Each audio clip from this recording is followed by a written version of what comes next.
नमस्कार, knocking-news.com में आपका स्वागत है। मैं हूं गिरजेश वशिष्ठ। जब आप दिवाली मना रहे थे, आपकी जेब पे कैंची चल रही थी और ये देखने में छोटी कैंची लगती है, लेकिन कैंची बहुत बड़ी है और आपका खीसा ही निकाल लेगी। जी हाँ, सरकार ने हमारे साथ खेल खेला है और अब वो करने जा रही है जो मैंने जुलाई में आपको बताया था, तफसील से बताया था कि सरकार ने किस तरह की तैयारियां की हैं हमसे एक नए तरीके की कमाई करने की। बात करेंगे यूपीआई भुगतान की, जिस यूपीआई भुगतान को अखबार हेडलाइन लगा रहे हैं कि आपको नई सुविधा मिल गई, आपको ये हो गया, वो हो गया। वो दरअसल क्या है, उसकी हकीकत क्या है, इसके बारे में बात करेंगे। कहीं मत जाइए, चैनल को सब्सक्राइब कर लीजिए, मैं अभी आता हूँ।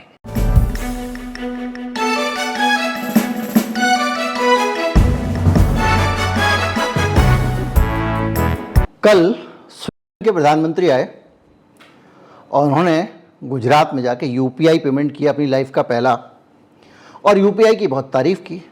दुनिया के 12-13 देश यूपीआई को हाथों हाथ ले चुके हैं और यूपीआई दुनिया भर की सरकारों में बहुत तेज़ी से पॉपुलर हो रहा है। क्यों हो रहा है? वो क्या चीज़ है जो यूपीआई के लिए दुनिया भर की सरकारों को प्रेरित कर रही है, और वो कौन सा इंटरनेशनल एजेंडा है जिसके ज़रिए पूरी दुनिया में यूपीआई को एग्जीक्यूट करने का काम चल रहा है। डिप्लोमेसी में जो होता है वो दिखता नहीं है, जो दिखता है वो होता नहीं है। तो जो यूपीआई वाला मामला है, इसकी इकोनॉमी को भारत के नज़रिए से हम समझेंगे और ये जानने की कोशिश करेंगे कि कैसे जेब काटने का नया फार्मूला सरकारों ने निकाल लिया है। जो टैक्स मिल रहा है वो करप्शन में जा रहा है। मैंने आपको बताया मध्य प्रदेश में किस तरह से पैसे की रेवड़ियाँ बट रही हैं। 2 वीडियो हैं, दूसरे चैनल पे नहीं देखे हो तो देख लीजिएगा। तो यूपीआई जो है वो पहले आया जियो की तरह, जियो मोबाइल की तरह। आपको फ्री में यूपीआई मिला, तरह तरह से आपको मुफ्त में मज़ा आ रहा था, एकदम पैसे निकालने की ज़रूरत नहीं है। दुकानदार को आप बोलते थे, भैया कहते नोट नहीं, यूपीआई पेमेंट कर दो, खुले पैसे नहीं है मेरे पास। और यूपीआई करते करते जब आपकी आदत में यूपीआई आ गया तो बैंक सरकार से कहने लगे, गुरु आपने तो कहा था कि ये हुक है जिससे मछली फंसेगी, अब मछली कब पकड़वाओगे? तो सरकार ने कहा ठहरो और बुरी आदत पड़ने दो। फिर और यूपीआई की आदत, अब लोगों ने जेब में पैसे रखने बंद कर दिए, लोगों ने पर्स लेके चलना बंद कर लिया।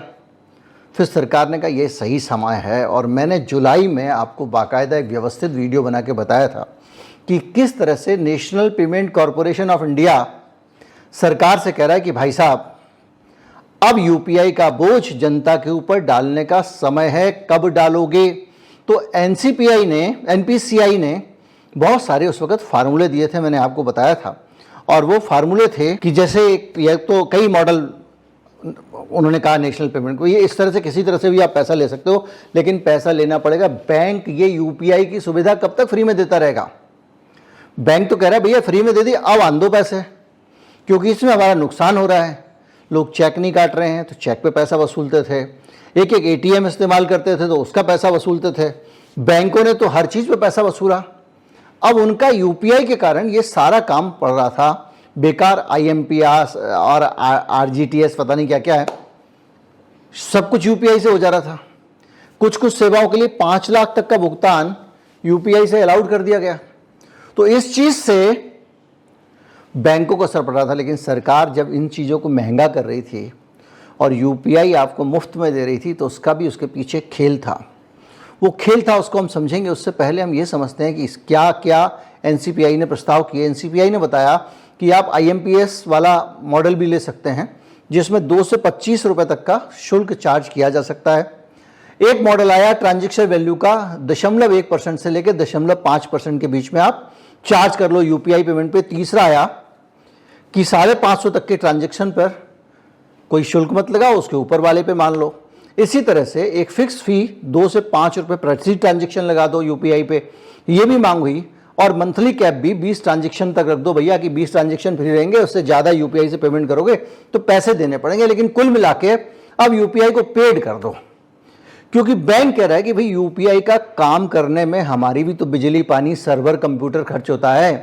नेशनल पेमेंट कॉरपोरेशन कह रहा है, नेशनल पेमेंट कॉरपोरेशन सरकार की संस्था है, जो उस पूरे प्रोटोकॉल को चलाती है, जिसमें आप जैसे ही यूपीआई का पेमेंट स्कैन करते हो, स्कैन करके पेमेंट करते हो, तो इस प्रोसेस के बीच में बड़ा लंबा संवाद हो जाता है। हमारे बैंक को खबर जाती है, सामने वाले के बैंक को खबर जाती है, सामने वाले बैंक से हमारे बैंक को जाती है, नेशनल पेमेंट कॉरपोरेशन पे जाती है, हमारे बैंक से पैसे आके यहाँ चले जाते हैं। वो 1 मिनट के अंदर जो कुछ हो जाता है उसमें खर्चा आता है ना। अब वो खर्चा सरकार के दिमाग में कुछ और खेल चल रहा था। अब सरकार के दिमाग में खेल ये चल रहा था कि सिर्फ ये तो चार्ज करेंगे ही, हम एक बड़ा कंट्रोल जनता के ऊपर ले आएंगे। टोटल कंट्रोल की जो अक्सर बात होती है, धीरे धीरे सरकार आपकी स्वतंत्रताओं को नियंत्रित करती है दुनिया में, और जैसे जैसे आपकी स्वतंत्रताओं को नियंत्रित करती जाती है जनता पे, दुनिया भर में सरकार का होल्ड बढ़ता जाता है। और ये लगातार सरकारें इधर उधर से घुमा फिरा के, कभी आधार के तौर पे, कभी इसके तौर पे, उसके तौर पे करती ही रहती हैं। सीसीटीवी कैमरा लगाएंगी सड़क पे तो उससे भी जनता की जासूसी करेंगी। उनका पूरा मकसद होता है कि जो जनता है उसको शिकंजे में रखना है। कल के दिन ये बागी होने लगे, हमारी गलत नीतियों का विरोध करने लगे, तो इनको कैसे काबू किया जाए, इनको कैसे पंगु किया जाए। डिजिटल रुपया लेकर आए, डिजिटल रुपये पे दिन रात काम चल रहा है। रोज रोज उसके जो है वो नए नए उसमें अमेंडमेंट आ रहे हैं। आरबीआई फिर से चेक कर रहा है, फिर कर रहा है कि डिजिटल रुपया आ जाए तो बहुत अच्छा है। तो इसके पीछे मकसद क्या है? इसके पीछे मकसद ये है कि ये अगर हम लागू कर देते हैं तो जनता का पैसा सरकार के कंट्रोल में रहेगा। अभी क्या है, आपके पास में नोट की गड्डी आ गई, आप अपनी गड्डी के मालिक हो। अगर किसी को, सरकार को उसको जब्त वब्त भी करना है ना, तो उसको दुनिया भर का आपको ढूंढना पड़ेगा, आपके नोटों तक पहुंचना पड़ेगा, कई दिन लग जाएंगे। अभी क्या है, एक क्लिक से आपके सारे पैसे सरकार चाहती है कि वो ब्लॉक हो जाए। डिजिटल रुपये के पीछे आइडिया यही था, लेकिन डिजिटल रुपये उस तरह से कामयाब नहीं हो पाया क्योंकि उसका काफ़ी हद तक इस तरह की चीज़ों को लेकर विरोध हुआ। यूपीआई जो है वो एक तरीका सरकार को अच्छा मिल गया। अब क्या होगा कि यूपीआई जो है उसको पहले तो सरकार को रेवेन्यू बनाने का एक बढ़िया तरीका मिल गया। तो क्या हुआ है, 1 नवंबर दिवाली को, ये समझिए आप, 1 नवंबर दिवाली से इन्होंने ये कहा कि आपको जो वॉलेट हैं, वॉलेट डिजिटल वॉलेट, उसकी परमिशन दे दी है 2000 तक के, और नाम कुछ और रख दिया है। पेटीएम के टाइम पे पेटीएम की जो सुविधा वापस ली गई थी, जिसको पेटीएम पेमेंट बैंक कहते थे, उस सुविधा को घुमा फिरा के वापस कर दिया गया। यानी पेटीएम को भी अब वापस मिल गई है सुविधा, और हमको किसी ने नहीं बताया। सरकार ने ब्लॉक करते समय तो बताया था, लेकिन बदलाव के साथ। क्या बदलाव होगा? बैंक में जब यूपीआई लाइट आप लोगे तो क्या होगा, आप झट से पेमेंट कर पाओगे। उसमें बार बार आपको पासवर्ड, थंब और अंगूठा नहीं लगाना पड़ेगा। स्कैन करोगे, पेमेंट हो जाएगी। ये काम सरकार ने कुछ हद तक पहले क्रेडिट कार्ड में भी किया था, 2000-5000 में। उसमें ये हुआ था कि 2000 किया, फिर 5000 कर दिया। उसमें ये हुआ कि लोग जो है अपना जो मशीन होती है वो लेके घुस जाते थे मेट्रो में। जिसकी जेब में क्रेडिट कार्ड रखा हुआ है वायरलेस वाला, उसे पैसे 2-2 हज़ार निकालते चले जाते थे। सामने वाले के पास में जब तक एसएमएस आएगा और वो चेक करेगा, तब तक तो पैसे तो जा ही चुके हैं। ऐसे पैसे, मतलब जेब कतरे कई देशों में दुनिया के ऐसा पाया गया कि वो वायरलेस क्रेडिट कार्ड के कारण भारत में भी कई केस पकड़े गए। जेब कतरे एक बार ट्रेन में चढ़ते थे, 2-4-5 हज़ार रुपये लेके उतरते थे। ये सिस्टम था वो। खैर, अब यूपीआई जो ला रहे हैं, इस यूपीआई में इन्होंने एक व्यवस्था ये बनाई कि आप जो है वो अब 2000 रुपये तक का भुगतान बगैर ये पासवर्ड वासवर्ड के कर सकते हो। उसका नाम रख दिया यूपीआई लाइट। ट्रायल पे काफ़ी दिनों से चल रहा था। अब सरकार यूपीआई लाइट क्यों ला रही है? सरकार यूपीआई लाइट इसलिए ला रही है कि उसका एक छोटा सा यूपीआई लाइट का वॉलेट होगा। उस वॉलेट में आप 2000 रुपये रख सकते हो, यानी हर समय आपके उस वॉलेट में 2000 रुपये रहेंगे और 500 रुपये तक की पेमेंट आप उससे एक बार में कर सकते हो। अब आप सोचिए, आपने 500 की पेमेंट कर सकते हो और 2000 रुपये आपने उसके वॉलेट में रखे हुए हैं। इस 2000 रुपये का जो ब्याज है ना, जो अभी बहुत सारा एनपीसीआई, मैंने आपको बताया कौन कौन से तरीके अपना रहा था कि आपसे पैसे लेने के, यहाँ से फीस लगा दो, वहाँ से फीस लगा दो, वन टाइम लगा दो या परसेंटेज लगा दो। उसका तोड़ सरकार ने ये निकाला, बोले इनके 2000 रुपये ले लो और रख लो अपने पास। तो उससे जो ब्याज आएगा, भाई मेरे 2000 ऐसे लाखों करोड़ों रुपए के 2000 रुपये है ना, और वो 2000 रुपये इन कंपनियों के पास जो वॉलेट चला रही हैं, जो गूगल पे है, जो पेटीएम है, इनके पास पड़े रहेंगे यूपीआई लाइट के अंदर, और उस पर वो ब्याज कमाते रहेंगे। मान लो मैंने एक 500 का भुगतान कर दिया, एक 200 का भुगतान कर दिया, बाकी पैसे तो पड़े हुए हैं, और ऑटोमेटिकली टॉपअप भी होते जाएंगे वॉलेट। आपके बैंक अकाउंट से जैसे 2,000 रुपये से कम हुए, आपके बैंक अकाउंट से उसके अंदर पैसे चले जाएंगे, फिर 2,000 पूरा हो जाएगा।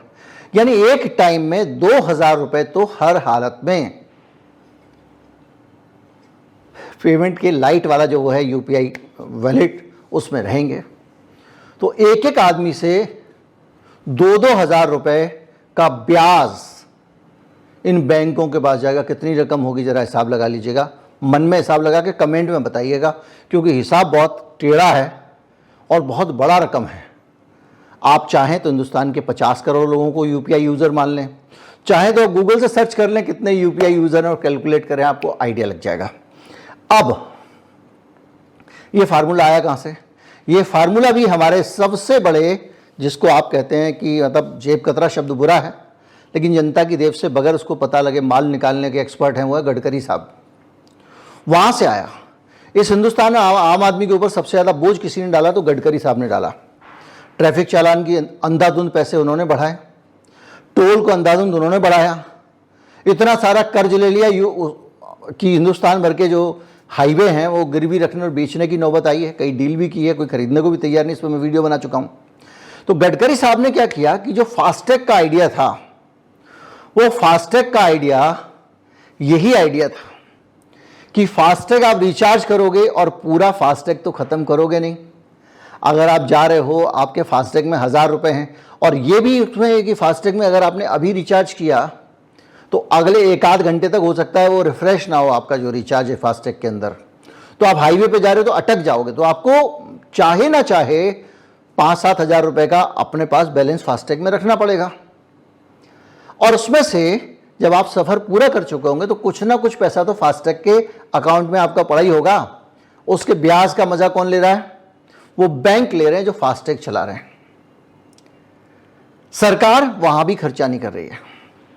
अब कायदे से जो यूपीआई पे इन्होंने खर्चा हमारे आपके सर पे इस तरह से घुमा के डाला है, जिसको इन्होंने कह दिया यूपीआई लाइट, ये खर्चा हमारे सर पे जो इन्होंने डाला है, ये खर्चा हमारे सर पे क्यों डाला है? ये खर्चा सरकार को और आरबीआई को खुद उठाना चाहिए था। क्यों? इसलिए कि सरकार ने एक तो अपना कंट्रोल बढ़ा ही लिया हमारे ऊपर से जो कागज के नोट छापते थे, उस कागज के नोट को छापने में जो कॉस्ट आती थी रिजर्व बैंक ऑफ इंडिया की, वो पैसा तो बच गया। पहले अगर बाजार में 1,000 रुपए के नोट चला करते थे तो अब केवल 50 रुपए के नोट चल रहे हैं, क्योंकि बाकी लेन देन तो इलेक्ट्रॉनिक हो रहा है और डिजिटल रुपये के लिए तो काम चल ही रहा है। तो जो आरबीआई ने अपना नोट छापने का खर्चा बचाया है, कायदे से तो उसको कहना चाहिए था, national payment corporation of India को, सरकार को कहना चाहिए था तुम पैसा दो क्योंकि तुम्हारा पैसा बचाया इसने। लेकिन डाल दिया जनता के सिर पे, और जनता के सिर पे भी इतना खूबसूरती से घुमा के डाला है कि आप सब्जी भाजी कुछ भी खरीदने जाओगे आपको नहीं लगेगा कि आपका टैक्स लग रहा है। टैक्स लग रहा है वहां से जहां आपका पैसा रखा हुआ। यूपीआई आपके जो वॉलेट है उसमें भी 2,000 जमा किए थे, 2,000 ही रखे हुए हैं, लेकिन 2,000 वो अगर आपके बैंक अकाउंट में होते तो ब्याज कमा रहे होते, लेकिन वो 2,000 अब ब्याज नहीं कमा रहे। उस पर ब्याज कौन कमा रहा है? सुविधा देने वाली कंपनी। और देश भर के करोड़ों लोगों के 2-2 हज़ार रुपए उनके वॉलेट में रखे हुए हैं, पेटीएम के, फोन पे के या जी पे के, जो भी जितने सारे हैं ये। और सीधी सी बात यह है कि ये इसलिए लागू किया गया कि हमारे आपके जैसे समझदार लोग उस पर चर्चा ना कर सकें, इस पर बातचीत ना कर सकें। दिवाली के टाइम पे रखा तो अथवा आप पटोखा पे चर्चा करेंगे, आप इस पर चर्चा कर रहे होंगे कि किस तरह से जानवरों की हालत ख़राब है, या आप इस पर बातचीत कर रहे होंगे महंगाई बहुत बढ़ गई है, या आप कुछ और इस तरह की बातें कर रहे होंगे, प्रदूषण की बात कर रहे होंगे, दिवाली के मुहूर्त की बात कर रहे होंगे, भाई 31 तारीख को है कि 1 तारीख को है, और उसके बीच में इन्होंने छिपा के ये प्रहार कर दिया। और उसके बाद में गोदी मीडिया लगा हुआ है, सुविधा बढ़ गई, सरकार का तोहफा, 1 तारीख से सरकार का तोहफा, ये सब करके उसको प्रोपेगेट करके हमारे सर पे डाल दिया। हमारे 2 नुकसान है, एक वक्त तो हमारे पैसे गए, ऊपर से हमारा पैसा आधार से तो सभी जुड़ा है ना भैया, हर चीज आधार से जुड़ी है, उस पर सरकार की पकड़ और बढ़ गई है। और ऐसे में वो सब लोग, जो मैंने कल का वीडियो बनाया था कि जिस आदमी ने गुजरात के अडानी के पोर्ट को एक्सटेंशन देने वाले मामले का खुलासा किया था, महेश लांगा ने, उस पत्रकार को कैसे 3-3, 4-4 मुकदमों में नाप दिया गया है। ऐसे लोग जब भी कहीं कोई आवाज़ उठाएंगे तो उनको तो 1 मिनट में कंगाल कर सकती है सरकार, क्योंकि पकड़ उसकी बढ़ती जा रही है। और अब आप समझे होंगे कि ये 2 चीज़ें हैं जिनके कारण पूरी दुनिया के देश इसमें रुचि ले रहे हैं, क्योंकि एक तो उनका कंट्रोल बढ़ेगा, दूसरा उनको एक कमाई का, टैक्सेशन का नया जरिया मिल गया, जनता से पैसे वसूलने का एक नया मोड मिल गया जिसमें जनता को पता भी नहीं चलेगा और उनकी कट जाएगी। यह है क्लास कैरेक्टर, जो सत्ता का चरित्र होता है, वर्ग चरित्र। उम्मीद करता हूं वीडियो आपको अच्छा लगा होगा और आसानी से आप समझ गए होंगे कि 1 नवंबर को हमारे साथ क्या हो गया। दोस्तों तक पहुंचाएं वीडियो को, साझा करें। नमस्कार, जय हिंद।